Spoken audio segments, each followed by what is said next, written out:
This is Lewis Hart for The Ring magazine. I'm here at Tottenham Hotspur Stadium with promoter Ben Shalom. We've just finished, I guess, the press tour for Chris Eubank Jr. against Conor Benn.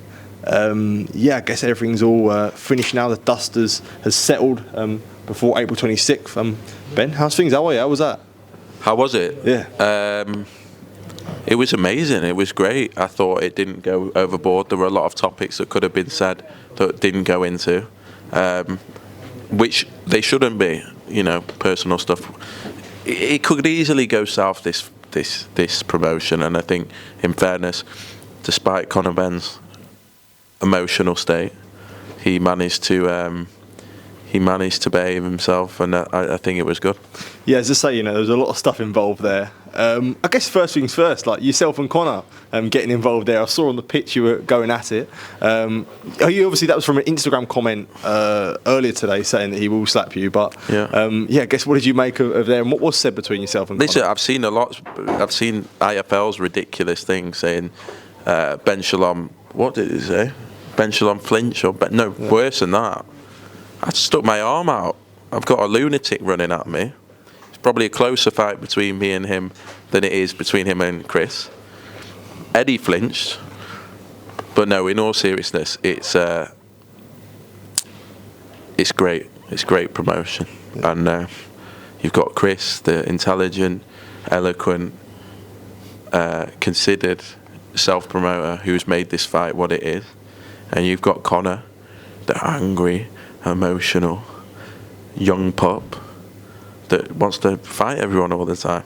It's unbelievable, and the event's just gone out of control. Well, I guess what do you make of that dynamic of yourself and Conor? Because we haven't really seen it before, like, a fighter go at you, well, not a fighter at a press conference go at you. Listen, is it good to, I guess, that have all that promotion in a sense? Yeah, I'd be surprised if he went at me, but then again, his promoter put hands on me the other day, so no, he's fine. To be honest, I genuinely thought Conor was going to lose it today. And credit where credit's due. He didn't. But it was an unbelievable press conference for me. Eubank again showed he was boss up there, and thought the main thing is April 26th we're going to have a great fight, a really good fight between two fighters that love a tear-up. Do you think, like, as I think I asked you this on Tuesday, but can the emotions get too much for Conor? Yeah, look. To be fair, part of why he creates a lot of interest is he fights with emotion, he speaks with emotion, and he lives with emotion. So that is what makes him entertaining.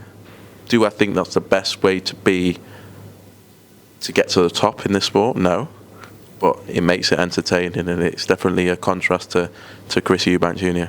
Just reflecting on Tuesday as well, with the egg, the slap, and everything about it. I saw you put up an Instagram story yesterday of all the back pages of the news. I guess when you look at that and you look at the reaction, it shows the magnitude of how big this event is, and as you say, the pre-sale as well, which needs no introduction. Yeah, look, the dads, the history. The first fight, the second fight, now there's been the third fight between the families. This time on was always going to be massive, and when it was first announced, it was massive. But 2.5 years on, after the controversy, after the craziness, after the drugs tests, after the weight cuts, after the back and forth, after the license being restored now, it was always going to be that much bigger, and it's absolutely enormous. And every generation in this country, every generation, from those just getting into boxing, to those that are in boxing, to those that used to watch boxing, to those that have never watched boxing before, are interested in this event. I mean, say what you want about the fight, and just speaking honestly, this is unbelievable for boxing.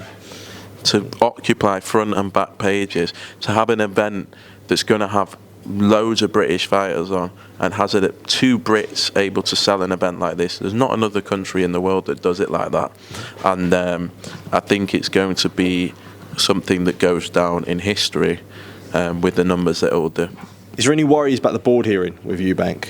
No, I mean we've all done worse. I mean it was a bit of fun, and I'm sure everyone will be sensible, and he'll probably get a slap on the wrist. But But the board have been through a lot with Conor Benn, so who knows? Comments that were made on Tuesday and they were made on today as well. Chris Eubank Sr. and Jr. have been pretty open about sort of friction within their relationship. They've been pretty honest about their friction with their relationship, and obviously to the public, it's difficult to see. Conor sort of took a few jibes of that today, saying your dad doesn't like you, this and that. Anything really goes, but is that sort of stuff too far? Yeah, I don't think we wouldn't do that. Chris wouldn't do that. I wouldn't do that. But it could have been a lot worse. So, but yeah, I think when you get involved in things like that, I think it's too much. Yeah. A final one for myself. Did you know about the egg? I didn't. But, looking back and hand on heart now, if I'd have known, I wouldn't have stopped him. Yeah. I wouldn't have stopped him. You wouldn't have stopped him? You wouldn't have? No, that was unbelievable. But I didn't know. I thought it was a lot worse than it was at the time. Looking back, it was unbelievable. His Excellency, loved it.